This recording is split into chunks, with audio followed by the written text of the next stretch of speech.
We should take a break. 3 months to experience life on our own. My fiancée said 4 months before our wedding. I agreed, then drafted a contract that would force her to finally face the consequences. Reddit, am I taking crazy pills here? My fiancée Monica and I have been together for 4 years, engaged for 8 months. Wedding is supposed to be in October, venue booked, invitation sent, deposit checks cashed, the whole 9 yards.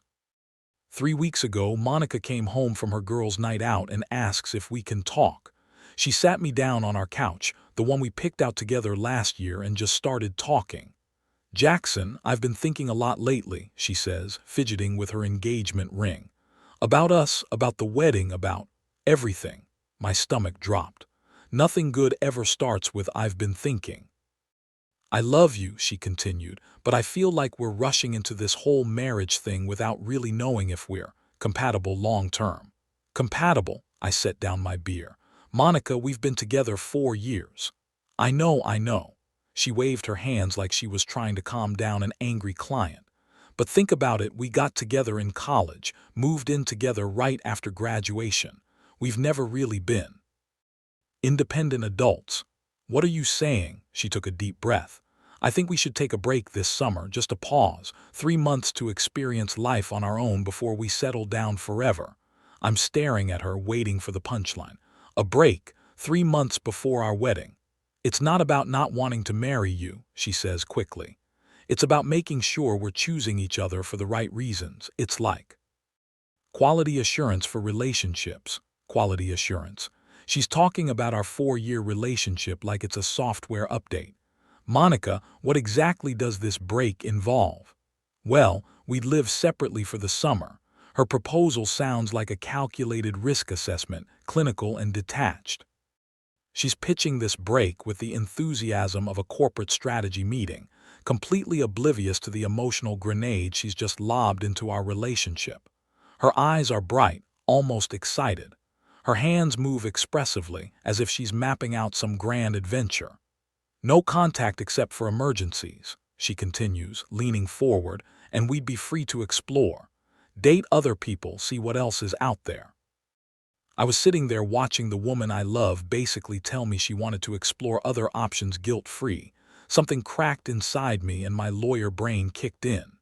She was going on about how everyone does this now, and we need to be sure. And what if we have regrets? The whole time I was thinking about the $30K we've already dropped, the shared apartment lease, our joint savings account. Here's the thing, Monica works in marketing, makes decent money, but I'm carrying most of our financial load.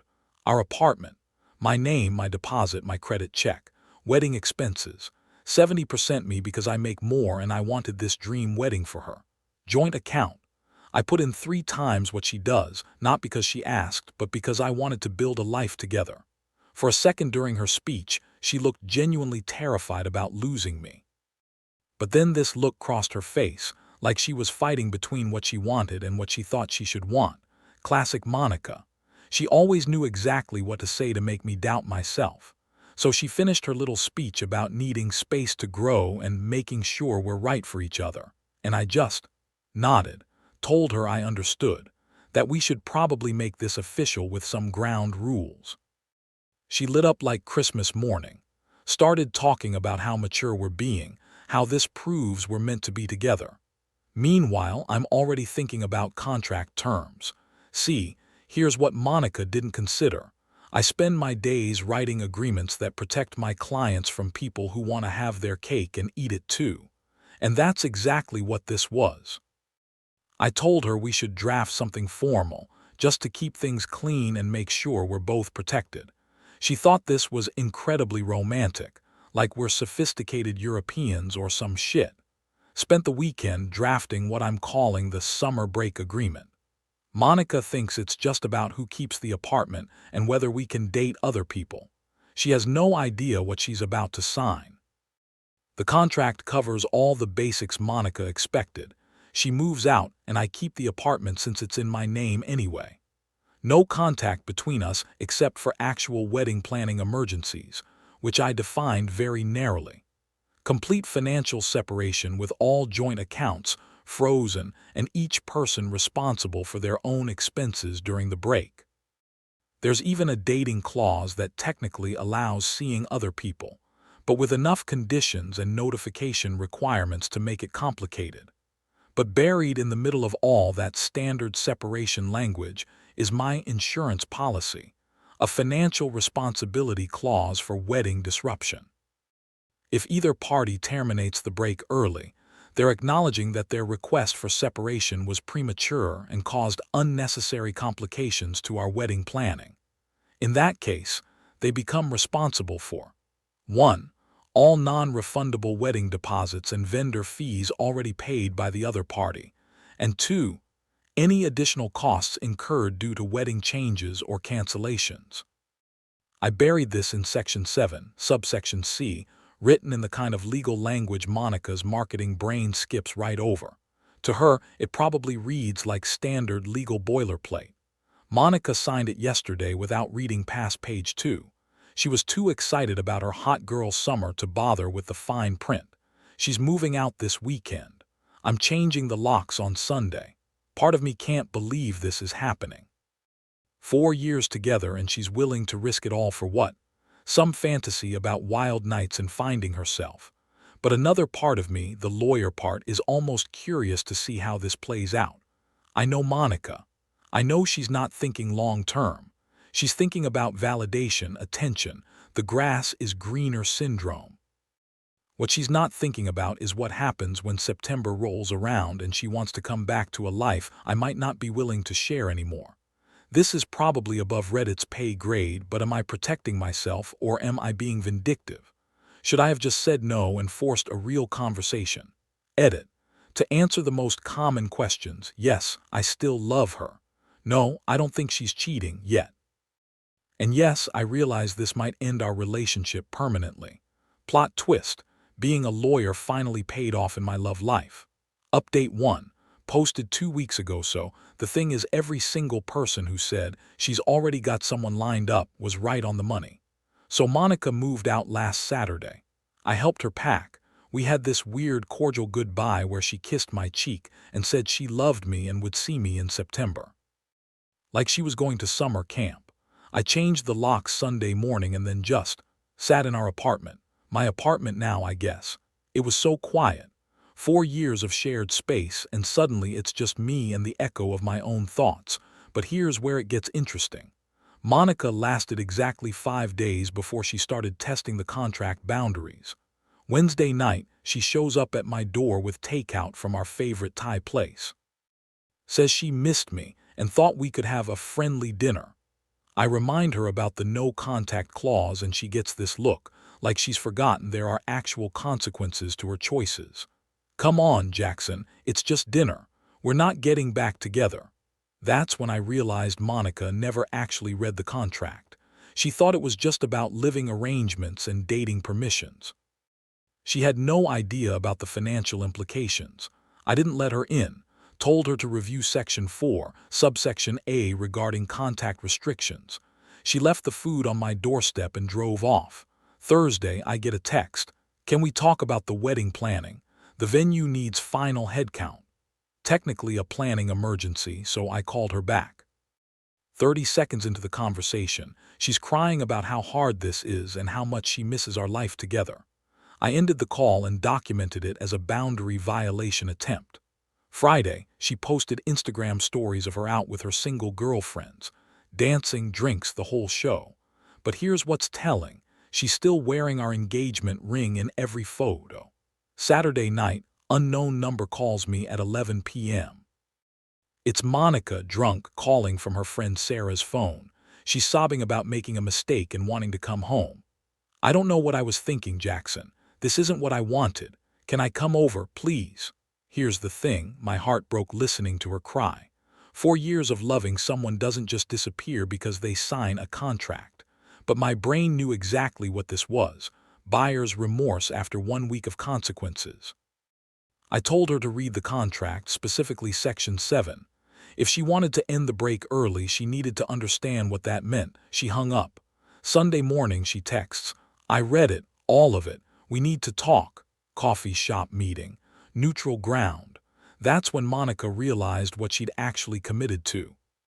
If she wanted to end the break early, essentially admitting her summer break was a mistake, she'd be taking financial responsibility for all the wedding chaos she'd created. Every deposit I'd paid, every vendor fee, every rebooking cost if we had to change dates. $68,000. She'd asked for this separation, and if she couldn't see it through, she'd own the financial consequences of that decision. "You tricked me," she said. "I protected myself," I replied. "You wanted to pause our relationship but keep all the security it provided. You wanted to explore other options while I held our life together, including a $68K wedding. The contract just makes it clear that if you change your mind about needing space, you handle the financial mess that decision created. You asked for this break, Monica. If you can't commit to it, that's on you." She left without another word. But here's the really messed up part. I think I'm starting to see who Monica really is for the first time. Not the woman I fell in love with, but the person who could look at 4 years of partnership and think, "Let me just pause this while I see what else is out there." The woman I loved wouldn't have asked for this break. She would have talked to me about whatever she was feeling. We would have worked through it together. This Monica wants safety nets and backup plans. She wants to test drive other lives while keeping ours in her back pocket. I don't know if I want her back anymore. Edit. Some of you are asking if I'm being vindictive. Maybe. But answer me this: if your partner asked for a break 3 months before your wedding, wouldn't you want to know they were serious about the consequences? Monica's friends have been reaching out. Apparently I'm controlling and manipulative for trapping her with legal language. Yeah, okay. I trapped her by letting her get exactly what she asked for. Update 2. Posted 1 week ago. This is probably going to be my most insane update yet, and that's saying something. So after Monica realized what she'd actually signed, she went full nuclear trying to get out of the contract. First, she claimed I'd coerced her into signing. Then she said it was unconscionable and wouldn't hold up legally. Then she tried to argue that my failure to explain the terms clearly made the whole thing invalid. I reminded her that she's engaged to a lawyer, not a scam artist. Every clause in that contract is ironclad, and she signed it with full legal capacity after requesting time to review it. But here's where shit gets real. Monica wasn't just having second thoughts about the break. She was having second thoughts because her freedom summer imploded spectacularly. Remember how I said Reddit called it? Well, you guys were right about the someone already lined up part, but wrong about it being an affair. It was worse. Turns out Monica had been in touch with her college ex-boyfriend Derek for months. You know, the one who got away. The one she mentioned maybe a few too many times over the years, always with this wistful look. The one I always suspected was the real reason behind this whole break idea. Derek lives in Austin now, works in tech, never married, looks exactly like the kind of guy who posts gym selfies and quotes about authentic living. Monica flew down there last weekend for what she told me was a girls' trip with Sarah. Except Sarah was never going to Austin. Monica went alone. Here's the beautiful part. Derek was initially very excited to reconnect with his college girlfriend, right up until Monica explained she was engaged and only taking a break from her relationship. Apparently, Derek has principles I didn't expect. His exact words, according to Monica's tearful confession: "I'm not going to be your midlife crisis experiment. Figure out your life, then call me." Dude basically told her he wasn't interested in being her backup plan while she kept me on ice. The audacity of this woman continues to astound me. She thought she could just waltz back into his life and pick up where they left off. Monica came back from Austin devastated. Not because she missed me, but because her fantasy backup plan rejected her. The whole romantic reunion she'd built up in her head. Dead on arrival. So Sunday night she shows up at my apartment again, but this time she's not crying or apologetic, she's angry and desperate. "I want to end this break early," she announced, like she was canceling a gym membership. I reminded her about Section 7 and the financial responsibility clause. "Fine," she said. "I'll pay it. I just want us to go back to normal." Here's what Monica didn't understand. The financial clause wasn't about buying her way back into the relationship. It was about taking responsibility for the disruption she'd caused. Even if she paid every penny of those wedding costs, that didn't automatically restore our engagement. It just meant she was finally owning the consequences of asking for a break 3 months before our wedding. When I explained this, she completely lost it. "You planned this. You wanted me to fail." Maybe I did. Maybe part of me knew that someone who could ask for a break 3 months before our wedding while secretly fantasizing about her ex wasn't ready to be a wife. Maybe I wanted to see if she'd choose our life together or chase some college fantasy. She chose the fantasy. And when the fantasy didn't want her back, she tried to return me like a dress that didn't fit. The conversation ended with Monica screaming that I was psychopathic and that she was calling a lawyer. I told her she was welcome to try, but that any attorney worth their retainer would tell her the contract was solid. She left, and I haven't heard from her since. But yesterday, Monica's mom called me. "Mrs. Larson and I have always had a good relationship. She's the one who taught me to make Monica's favorite dumplings." Apparently, Monica told her family that I'm holding her hostage with the contract and forcing her to choose between love and bankruptcy. I explained the real situation to Mrs. Larson. The break request, the contract terms, the Austin trip with Derek, all of it. When I finished, there was a long pause. "Jackson," she said, "I raised Monica to be strong and independent, but I didn't raise her to be cruel. What she asked of you. That wasn't fair, and the way she's handling the consequences isn't the woman I thought I raised." Then she said something that hit me like a truck. "Maybe you two aren't ready for marriage, but not because you're incompatible, because Monica isn't ready to be a partner." Mrs. Larson asked if I thought we could work through this, go to counseling, rebuild trust. I told her honestly, I don't know if I want to try. The Monica I fell in love with would never have secretly planned to reconnect with her ex while asking me for a break. We would have worked through her doubts together. This Monica wanted to hedge her bets, keep me secure while testing if Derek still wanted her. When he didn't, she expected to just slide back into our life like nothing happened. I don't think I can marry someone who views our relationship as Plan B. Edit. Monica's friend Sarah has been deeming me nonstop. Apparently I'm ruining Monica's life and need to be a man and forgive her. Yeah, no, being a man means having standards and self-respect. Several of you have asked about the wedding. It's still technically scheduled for October 15th, but honestly, I'm starting to think there won't be a wedding to cancel. Derek actually reached out to me through LinkedIn yesterday. Stand-up guy. We're grabbing drinks next week to compare notes about Monica's manipulation tactics. Final update. Posted 3 days ago. Reddit. This is it. The final chapter of the most expensive summer of my life. September 1st came and went. The contract officially expired, meaning Monica was free to contact me without triggering the financial responsibility clause. I waited to see what she'd do. She waited exactly 6 hours. At 12:06 a.m. on September 2nd, my phone lit up. "Contract's over. Can we talk?" We met for coffee yesterday morning. Neutral ground, public place. Monica looked different, tired, like the summer had aged her more than 3 months should. But there was something else, a desperate edge I'd never seen before. She started with a scripted apology. How she'd been selfish, how she'd taken our relationship for granted, how the break was the biggest mistake of her life. All the things you'd expect to hear from someone whose backup plan had fallen through. But then she said something that stopped me cold. "I know you're still angry about Derek, but nothing happened between us. He wouldn't even kiss me because I was engaged to you." I hadn't mentioned Derek. She brought him up on her own, which told me everything I needed to know about her guilt and priorities. "Monica," I said, "this was never about Derek specifically. This was about you looking at 4 years of partnership and thinking, let me just see what else is out there first." She tried to interrupt, but I kept going. "You didn't want space to grow or find yourself. You wanted permission to shop around while keeping me as your safety net. You had your college fantasy all planned out, and when he rejected you, you came running back to your reliable fiancé." The conversation went on for 2 hours. Monica cried, apologized, promised things would be different. She'd blocked Derek on everything, she said.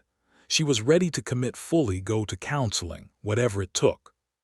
For a moment, watching her break down, I felt that old protective instinct kick in. For years of loving someone doesn't just disappear. But then I remembered her face when she first asked for the break, that excited, liberated expression when she thought she could have both security and adventure. Here's what I realized over these 3 months. Monica had always been hedging her bets with me. The break wasn't some sudden impulse. It was the logical conclusion of how she'd been treating our relationship all along. The woman who could secretly plan to reconnect with her ex while asking for a break is the same woman who kept Derek on social media just as friends. The same woman who never quite moved all her stuff into our apartment, always keeping one foot out the door. The same woman who'd mentioned Derek just often enough to keep him in my mind as a threat. I've spent 12 weeks watching Monica try to activate her backup plan, fail, and then attempt to return to me like I'm some consolation prize. That's not love. That's convenience with a dash of panic. So I told her no. "What does that mean for us?" she asked, and I could see genuine terror in her eyes. "It means we're done, Monica. Really done this time." She left the engagement ring on the table. I'm still not sure if it was a dramatic gesture or genuine surrender, but I didn't pick it up. The wedding is officially canceled. I've spent the last 3 days calling vendors, explaining the situation, dealing with the financial fallout. Monica never triggered the financial responsibility clause because she never officially terminated the break early. When I ended the engagement after the contract expired, that was my decision based on what I'd learned about her character, not a contract violation. So we're splitting the wedding costs according to our original arrangements, painful but not catastrophic. Monica's been texting me regularly since our conversation, alternating between begging for another chance and accusing me of being vindictive. Neither approach is working. Mrs. Larson called me again yesterday. She understood my decision, she said, but was sad to see us end this way. "You would have been a good son-in-law, Jackson. I hope Monica learns from this." "I hope so too. Some of you said I was too harsh, that love means forgiveness and second chances. Maybe you're right. Maybe in 5 years, Monica and I will laugh about this over drinks and wonder what we were thinking. But right now, today, I know I made the right choice. I protected myself from someone who was willing to gamble our entire future on a college fantasy. The contract did exactly what I designed it to do. It showed me who Monica really was when faced with real consequences. I'm 31 years old, I have a good career, and I know what I bring to a relationship.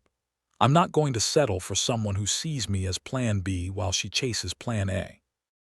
The summer break is over, but so is everything else. And honestly, I feel free for the first time in months. Edit. For those asking about Derek, we did grab drinks. Solid guy who dodged a bullet.